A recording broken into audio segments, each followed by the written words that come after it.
So let's get right into it. Let's talk uniform. This is an Italian uniform. Of course, don't mind the shoes, but this is funny. Combat shirts, 30 bucks.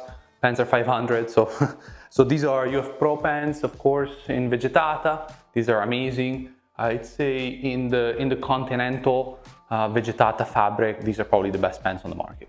They're extremely good, super comfy. And then for a combat shirt, I'm just wearing a simple Defcon 5 combat shirt with a couple patches, Italian shield, and another patch I used to have for a long time. But you know, the shirt is pretty good. It's like has a good amount of flex. I don't know if the fabric is okay. Like it's not as good as UF Pro fabric, like by a mile, of course. But like I said, this is a $30 combat shirt versus a $200 combat shirt. So it's fine. This is all kind of what I could find. I couldn't find that UF Pro one, but this is fine, it'll work. It's actually quite comfy. It has a good amount of armpit stretch and whatnot. So yeah, pretty simple. Discussing the BB gut, I guess. This is what I will be using. It's a Mark 46 airsoft gun and a couple things going on that are very cool. Let's start with the thermal optics. This is using the DNT Hydra 225, which is a pretty damn good thermal optic, especially for the price and for what I am doing with it. I did a video on it if you're interested. But so this is my mag pull off of my AK, which is very comfortable and I think it looks really cool on this gun. And then I am using a mag pull foregrip, and then I use some tape here for extra grip. Then the magazine is one of those box magazines with a belt that I made off of some leftover 5.56 ammo. And I'm not gonna go into the like airsoft specific performance because first of all, I don't know anything about it, and then I don't think it's interesting because airsoft guns are all kind of shite.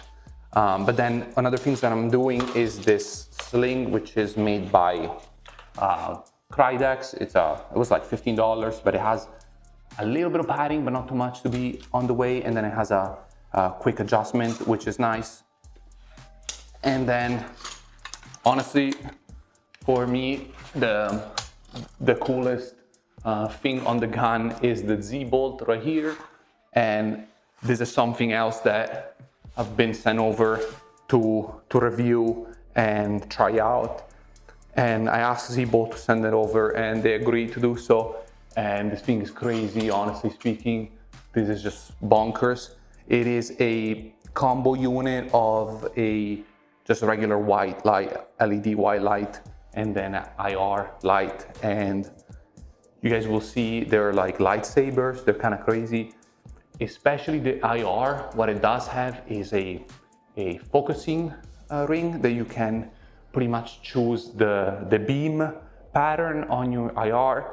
You can either have a very concentrated like beam or a big flood, and it's very neat. I tried it out outside in the neighborhood and I was having fun with the IR, but then the white light, I was like, I don't want to use this because people are gonna get scared. Like it turns nighttime into daylight. It's kind of crazy. And the way it's mounted, Z-bolt, they sell all the pieces individually, but I have this dual body. It's a machined dual body, and it has a direct M-lock attachment if you want to put it on an M-lock rail, but I have a Picatinny conversion. And then what it does have is the tail caps for the plugs, for the crane plugs, because this is using a Unity dual button. So the way I have it is that the constant button runs my white light, and then the temporary, press and release button, that's my IR. And it's attached directly to the pick rail with its mount. So we're playing in a big open field with big long distances. So I'm excited to try it. Shooting this, I think this IR light could probably easily hit 1,000 meters. But I think it'll be cool even on the night vision recorder. You guys will see it, the freaking beam of death. Body armor, I will say I changed my mentality a little bit about this. And what I mean by that, I ended up moving a lot of things out of the way, and I'll show you guys soon how I did that. But I really wanted to get as much weight off my shoulders as possible and just try something different. But my body armor, for the most part, the main configuration is very similar to how I built it. And to reiterate, in case you guys are new here, this is a Warrior Assault System DCS in Ranger Green that went into a big upgrade path. Some of the things to note are the structural cummerbund, which is part of the DCS. And then I added these structural shoulder pads made by Coyote Tactical. These are really good. And then the plate carrier is quite simple, and that's done on purpose since I am running an MG. Therefore, I don't need a lot of stuff on my plate carrier. Going into it, obviously the main thing of the plate carrier is going to be the radio. This is the TCA 152. It's a great Milsim radio for a variety of different reasons. But this one is in this Eagle GWA old school radio pouch. And it's a great placement, it's comfortable, doesn't wobble the way I have it set up. And by the way, if you're interested in anything in particular, go watch my plate carrier setup video. It goes in depth on all the decision making. But the radio is connected to the push to talk, which is the TEA push to talk right here, and then the cable's routed and it goes around here. And the push to talk is held by my custom design Tegra holder, which is probably really hard to see here. The antenna is a cattail antenna. It's a body worn antenna. There's a lot of cable management, but pretty much there's a 90-degree connector that goes in here, and then it follows the shoulder pads. And then in the back, comes out of the shoulder pads, follow this U loop, and then sticks out of here. And this is the way that is suggested by Cattail to configure these antennas, to have this U loop in the back and making sure it doesn't sit underneath any fabrics or water sources or anything like that. Obviously, these type of antennas will give you much more comfort in wearability, but they might reduce performance. So it's kind of a trade study that you have to account for and decide what's worth for you. Part of the communication loop is this phone board that I made myself with this really cool IR Italian flag. Italian flag. So then you open it, and then what it does house is the KDU right here. So what this is a device that lets me control the radio without taking the radio out of the pouch. Again, huge comfort item. And it's very convenient if you're managing different channels for different squads and different elements. So that's something that I really like having. The way this connects is through a very annoying long cable that then ends up in this brick on the side of the brick. Speaking of, on this side here, I have a fast magazine pouch. This is for the saw in case I need a emergency mag. It's there, very convenient place to put it. It's comfortable out of the way. And these, I guess, rigid pouches are actually really good at holding mags upside down. Then a couple other things to note is the front. I have these elastic shingles. These are not necessarily for magazines, but more for miscellaneous things like tourniquet and things like that. They're very versatile. And then I have one tourniquet pouch right here. So another thing that I might do is add one of those flat saw pouches there for miscellaneous, but I don't know yet. Then I have a microfiber wipe for optics and lenses. And then at the bottom is the T-Rex front dump, which is a very nice dump pouch that you can stow clothes and whatnot. Similar to the sword. It's a really good design. I'm very happy about it. One thing I like to do is weight my gear, and I guess I'm gonna do it on this video as well, just so you guys get the full picture. So this plate carrier set up, I'm gonna do it separate because I can't, but it's reading exactly 21 pounds. Moving on to the belt. Holy shit, Uncompliant wearing a belt. Yeah, it's weird, but I'm trying new things.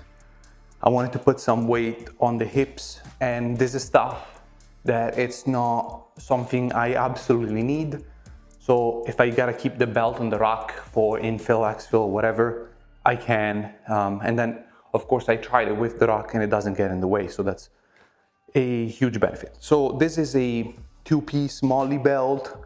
It is a Ronin replica that I've had for half a decade now. It's really good, I guess. And that's pretty simple. You guys have seen a million of these. But the things I have here are some admin things. This one right here, this is a med pouch by 511. And 511 is not a good company that makes good gear, but even in a pile of shit, you're bound to find a gem once in a while, because this is a really good medical pouch. The first thing I have here is a camera. It's kind of a placeholder place. I don't know if I'm gonna keep it here forever, but this is my camera for event pictures. It is my EOS M, it's an older camera, and I put this pancake lens which shoots that early 2000 disposable film camera type of look. It's slim, it's compact, it's very cool. I don't have to mess with settings or anything like that. I can just turn it on and take photos. So that's the rationale behind that. Then this pouch right here has these compartments. This one right here is, I was gonna put snacks in it. Right now I only have caffeine gum. If you guys see it, it's a really good product. They're 100 milligrams of caffeine each. So good stuff. Then on this other side, I have some miscellaneous electrical tape, Allen keys, load zip ties, band-aids, and then very important, is anti-fog wipes for glasses. So this is kind of like my two little pouch. So very good pouch. Then here I have a empty Spiritus Spud replica pouch, and this is empty because if you want to stuck a water bottle there or anything like that, it'll fit. Then this right here, this is a Tag night vision pouch. Night vision pouch because it has padding on the inside, if you guys can see it, but it's padded, so this is where my night vision will sit in the daytime, so it's on my body and it's protected. Gloves, and then this pouch right here is multi-tool pouch where I have my Leatherman inside, and that's pretty much it for the belt. It's simple, it keeps stuff that it's useful but not necessarily the main priority, but I'm experimenting, hopefully it works out well. But this is my helmet. It is a ballistic helmet made by Militech, and right now it has the Vegetata cover for the roll. It has the G24 mount for night vision, and then here I have this Streamlight light, which is very good for red light. It's one of my favorite parts of the helmet actually. And then another Italian patch. Then for headset and communication, I have the Peltor. These are Comtex 5s, they're single lead right here. So these connect to my push to talk. And then, sorry, it's kind of awkward. And then in the back, this is my counterweight pouch, which right now has a power bank. And the power bank is the power source for, as you can see, there is two cables, one here and one here. So this one is gonna be for my night vision recorder, and then this one is gonna be for my GoPro. So then you switch day and nights between night vision and GoPro, and that's kind of like the swap I do. And then other than that, it's quite simple. Then I have 4D pads on the inside for comfort. They're incredible pads, and the helmet is indeed very comfortable, but this is my primary helmet. Again, I try to keep it as simple as I can. So of course, night vision is a big deal. This is the travel pouch by Tactical Tailor, the one I'd be using to travel in. Getting the device out, it's a very simple PVS 14, nothing fancy. A couple of things I did is this lanyard for safety for tethering that I made myself. I made it with Velcro and bungee cord. And then one thing I did was the Butler Creek that I drilled a hole in the front, so this acts as an aperture. So if it's bright outside and I need to dim it and put everything in focus, I just close this cap, but it's also obviously protection. So you just flip open the cap and now you know your full brightness. This is valid for this specifically because it's an aviation tube, which doesn't have manual gain control, if you guys know anything about specific night vision tube types. So this is that. Pretty simple device, nothing special, so mil spec. And then one cool thing that I will be using is this night vision recorder.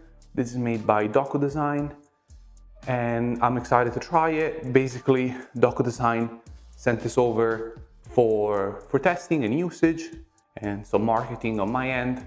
But you know, guys, I don't really do sponsorship, but sometimes there is cool products that come across that I will try out because at the end of the day, they help me bring you guys more and better content. And this is something that fits that description because thanks to this, I will be allowed to provide you guys with all types of night footage that I wouldn't have gotten otherwise. So to talk about this real quick, this is a very interesting design.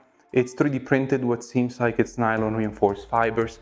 I'm not exactly sure, but what makes it very appealing is the PVS integration. So to connect the device, there is a toolless tension wheel, if you could call it that. And then what you do, you just slide it on your eyepiece and then align it where you want. And then I just tighten this thumb knob. And now the thing is connected, as you can see. This is what it looks like. And operation is super simple. All you do is press this button once to turn it on, press it again to record. And the button is nice, it's very tactile. And then it has your SD card slot here, and then your power slot, which is USB-C. That's why I had the power bank in my helmet. So this is a microphone, so you don't have to worry about that. It films up to 4K, but what I do, I keep it, I think I do 4K 30, but it could do all kinds of different modes that you can control. There's an app. I don't really like apps, so if I can avoid apps, I will avoid apps. So pretty much simple. One thing I did was cover the little camera. Well, I actually sanded the little corners of the camera arm so they were not so sharp, and then I covered them with gaffer tape so that it wouldn't be pretty much a sharp point, because this can, and it did damage my glasses, honestly. So that's something that I did to prevent it. Obviously, I don't know, it's my fault, but whatever. That kind of sucked. So anyway, so this is what the package looks like. It's obviously super light, so I don't have to worry about that. But then I also made a little indexing mark with a Sharpie, silver Sharpie. So every time I take it on and off, it goes back in the same place. So this is what it looks like on the helmet. And then when I flip it down, this is kind of the profile that you're looking at. It's somewhat out of the way. But anyway, I did very basic testing with it and I was decently happy with the footage. I will say it might be the best one on the market right now. And that's kind of the truth. We're now in the sustainment part of the video. And this is my Alice pack that it's been modified a good amount, but I'm quite happy with the setup. Before I do anything, I will weigh it as it stands. The weight should be pretty damn close. The only thing that it would be missing at this point is some snacks and water. So let's do it.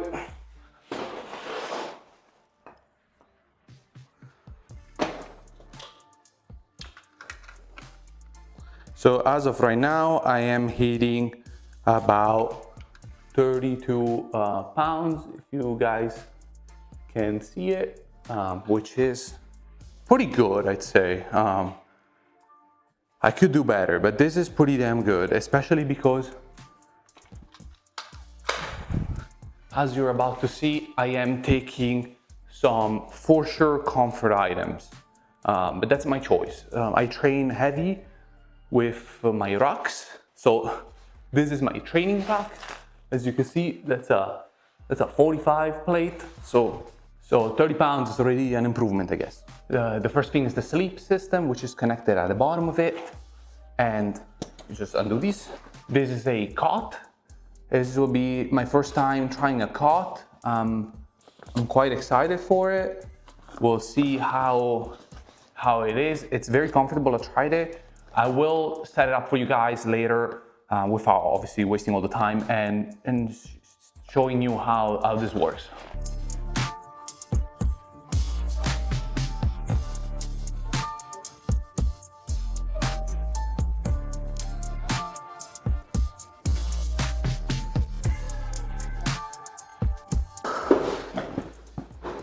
Actually, it's pretty damn good. Yeah, it's pretty good. I like it. Yeah, I think it's like 5 pounds, but it keeps you off the ground. You don't have to worry about, the ground being cold, bugs, anything like that. And for me, I don't know, I have back issues, so this is definitely not bad. I could, with a little bit of a pillow, comfort for the unks out there. So this top pouch contains a few things. A power bank. This is a placeholder because I need to put this in my carry-on because you can't check this in a bag. BB loader, and then I have a tourniquet. I have a spare antenna for the radio because radios be weird. And then these are some batteries for my primary weapon system that are going to be charged, and then these are also go in my carry-on. Then inside the lid pocket itself is even more batteries, but these are like spare batteries, the camera, GoPro, and then some like AAAs and things like that. So going into the pack itself, I have these 2 compression straps. Let's do the main pocket here, the central one.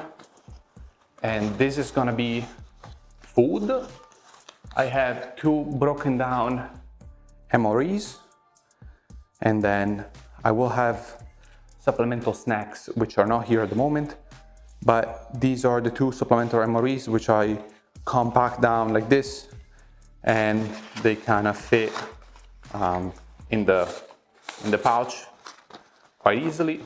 So people say MREs are not the best choice. Absolutely not, they're not. But since I only eat them like once a year, they work for me, and also added benefit, they kind of plug you up. So for me, at least, I have MREs, I don't have to shave for like 2 days. So that's a benefit for me. Okay, so then this pouch is, I have some extra, I guess, waterproof bags for like dirty clothes or something like that. And then my hygiene kit, which is definitely needs to be filled at the moment, but I have hygiene body wipes for sweat and whatnot, toothpaste, toothbrush, some Advil, hand sanitizer, and then this powder for my armpits and whatnot. And then that concludes. This is my waterproofing kind of pouch. So this is a waterproof rack cover. This folds up and then it covers the whole rack if you need it to. And then this is for myself. There's a couple things here.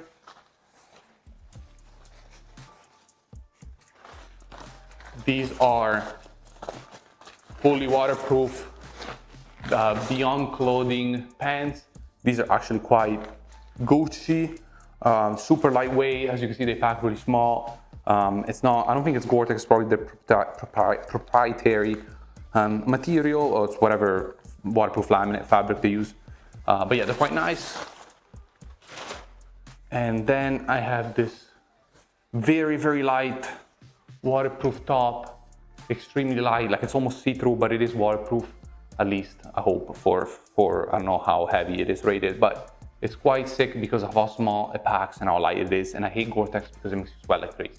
But this is nice. I like this a lot. As you can see, like, this is how small it can pack. In this 3 Alice pouches, I have some quite useful things. On this one, I have, my trusty headlamp, which does the red, which is very good. Then I have an emergency blanket for extreme cold situation. And then I have these hand warmers, which are really handy actually. You can put these on your body, feet, hands, whatever, and they keep you extra warm, and I really like these. In the middle pouch, it kind of slid out a little bit, but this is my shelter pouch. So I have stakes and 550 core, and this is for putting up a tarp if I need to. On this side, I have a spare radio. This is just a simple bow fan.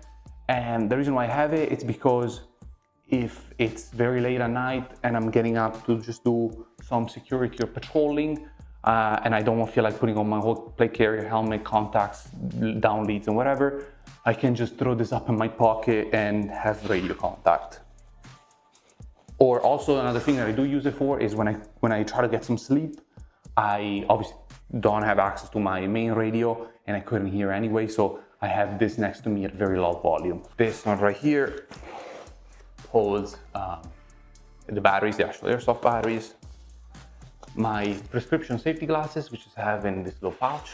This would be on my body, obviously, but very important. And then a spare box magazine for the gun. Because here I have a butane stovetop. Of course, I don't have the gas at the moment.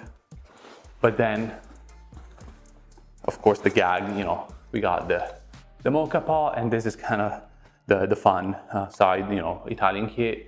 Gotta make some coffee in the morning. So mocha pot for field coffee. Of course, I will not be drinking it because, again, main objective, don't shit myself. And this will do it actually. So let's see, the first thing that comes out is this sack, which this would be my actual clothes sack with socks and underwear. I don't have the socks and underwear right now because I actually need those, but for socks I would usually keep 3 to 4 pairs, and that's maybe conservative. No, it's not. I think it's quite right.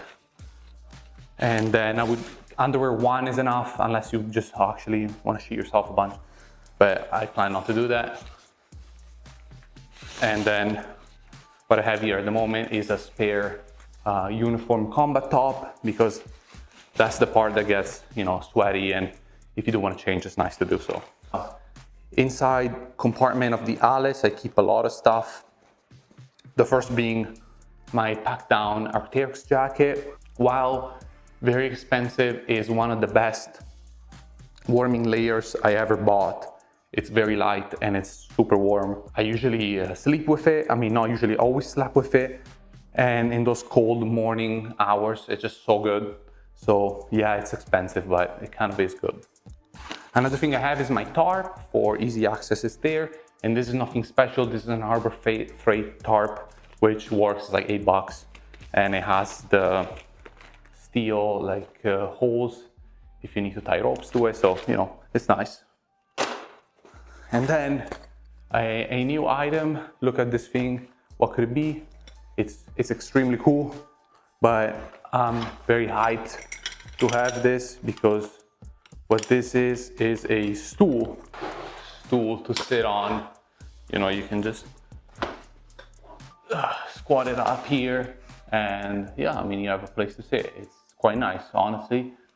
I don't know why I didn't film the video like this, because my knees are fucking killing me right now. Fleece beanie, again, super comfort, warm item at night.